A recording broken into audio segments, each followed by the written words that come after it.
Bismillahirrahmanirrahim. Assalamualaikum warahmatullahi wabarakatuh. Bapak-bapak, ibu-ibu, mas-mas, mbak-mbak, khususnya adik-adikku sekalian yang dirahmati Allah dimanapun Anda berada.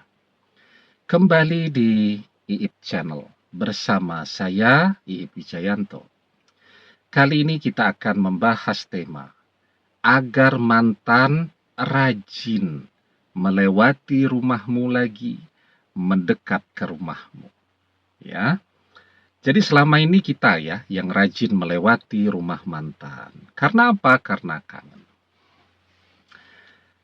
Ya, dapat melihat dia sebentar saja, rasanya sudah senang, sudah bahagia ya. Apalagi kalau sampai bisa papasan begitu. Itu yang kita lakukan sampai hari ini. Apakah mantan juga demikian? Kan tidak ya. Kita duduk di depan rumah berjam-jam. Semua yang lewat itu adalah orang-orang yang kita kenal, tetangga-tetangga kita. Semuanya kendaraan yang melewati itu ya adalah orang-orang yang kita kenal ya.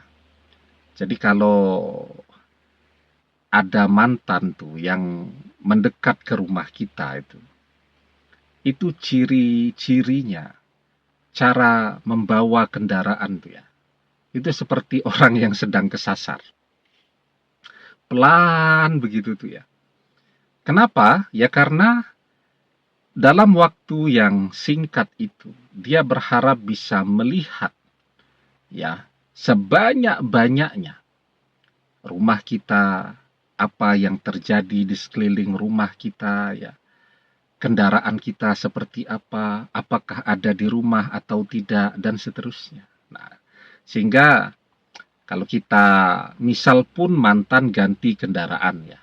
Sekarang misal mantan punya kendaraan baru begitu ya. Itu kan sebenarnya bisa kita tandai itu ketika dia bergerak pelan gitu. Itu cuma dua kemungkinan, orang yang sedang kesasar atau memang mantan sedang mencari tahu apa yang terjadi dengan kita. Nah, kenapa kita rajin melewati rumah mantan? Karena kita kangen, karena kita penasaran. Karena itu kalau kita pengen mantan yang gantian, rajin mendekat ke rumah kita, melewati rumah kita ya kita harus membuat dia jadi kangen dan penasaran juga kepada kita. Nah, sekarang caranya bagaimana?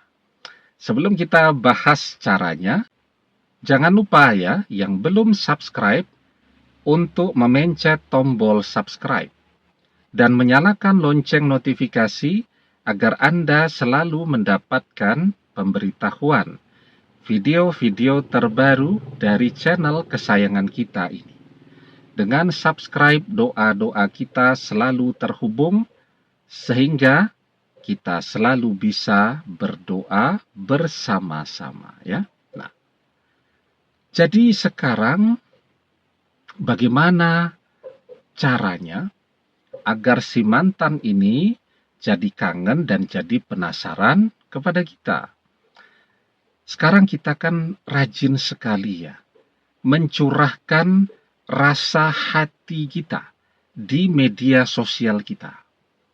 Banyak orang yang mengumbar kebahagiaan, tetapi juga tidak sedikit orang yang rajin mengumbar kesedihan. Ya, foto baru selesai nangis ya. Foto sedang nangis diposting di media sosial. Maka jika demikian, ya mantan tidak akan pernah kangen dan tidak akan pernah penasaran dengan apapun yang terjadi di dalam kehidupan kita. Wong kita tiap hari memberitahu dia kok apa yang terjadi dengan kehidupan kita, bagaimana sekarang penampilan kita, apa yang seharusnya menjadi rahasia diri kita, rahasia hati kita. Kan semua orang juga tahu karena kita selalu curhat di media sosial kita. Jadi ya, menggunakan media sosial, oke. Tetapi kita menggunakan media sosial sekarang agar mantan penasaran kepada kita. Ya, caranya bagaimana ya? Caranya kalau bisa tidak usah posting foto-foto tentang kita. Sehingga dia jadi penasaran tuh, dia pengen tahu sekarang penampilan kita seperti apa. Ya kita posting pemandangan alam, kalau sedang di kantor kita posting ruang kerja kita, ya kita foto tuh ruang kerja kita. Tempat kerja kita, kalau masih kuliah kita foto depan kampus atau parkiran kampus dan seterusnya. Banyak cara ya menggunakan media sosial itu tanpa harus menampilkan kita. Karena kalau kita terus yang tampil, mantan tidak akan penasaran. Dia tidak akan penasaran. Ya, kepada kita karena dia tahu seperti apa kita pada saat ini karena tiap hari kita posting diri kita di media sosial. Kita juga selalu posting apa yang kita rasakan. Sehingga mantan tidak hanya tahu penampilan kita, bahkan sampai rasa hati kita pun mantan tahu persis ya, karena rajinnya kita curhat di media sosial. Maka ketika kita bermedia sosial, ya kita men-share informasi-informasi yang bermanfaat ya. Kalau kemudian dari channel YouTube tuh kita ketemu video-video yang akan menjadi sumber inspirasi yang bermanfaat, kita share. Kan begitu? Ya. Nah, sehingga mantan tidak pernah tahu ya apa yang terjadi di dalam kehidupan kita.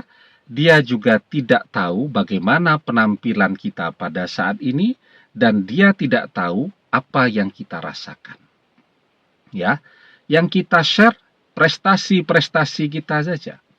Misal kita menjadi juara tuh dalam sebuah perlombaan. Tidak perlu kitanya yang kita tampilkan. Kita foto saja hadiahnya, penghargaannya. Kita posting di media sosial. Nah, kalau kita menggunakan media sosial dengan cara yang demikian, itulah yang akan membangkitkan rasa penasaran di dalam diri mantan. Kalau dia penasaran, maka untuk mengobati rasa penasarannya itu apa yang dia lakukan? Ya dia akan mendekat ke rumah kita. Dia pengen tahu kita masih di sana atau sudah pindah. Ya, dia akan mengintip sekitar rumah kita seperti apa ya. Terus mengintip halaman rumah kita, apakah kendaraan kita ada di rumah atau sedang pergi dan seterusnya ya. Kenapa? Karena ketika kita menggunakan media sosial, ya, tidak menceritakan tentang kita, apalagi perasaan kita, itulah yang akan membuat mantan jadi penasaran. Sekarang kenapa mantan tidak pernah tuh kita duduk berjam-jam setiap hari di depan rumah, tidak pernah ada tanda-tanda mantan mendekat ke rumah kita? Karena tadi, mantan sudah tahu semua apapun yang terjadi di dalam kehidupan kita melalui media sosial kita, ya. Jadi biarpun mantan itu memblokir media sosial kita, dia tetap rajin mengintip apapun yang kita posting di media sosial kita. Karena itu, postingan di media sosial kita itu harus membuat dia menjadi penasaran dan kangen kepada kita. Dan itu akan terjadi ketika kita tidak pernah menceritakan tentang kita, tentang perasaan kita di media sosial. Ya, apa yang kita posting, prestasi, pekerjaan, pendidikan kita, dan seterusnya. Ya, nah, demikian semoga bermanfaat. Wallahu a'lam bissawab, billahi taufik wal hidayah. Assalamualaikum warahmatullahi wabarakatuh.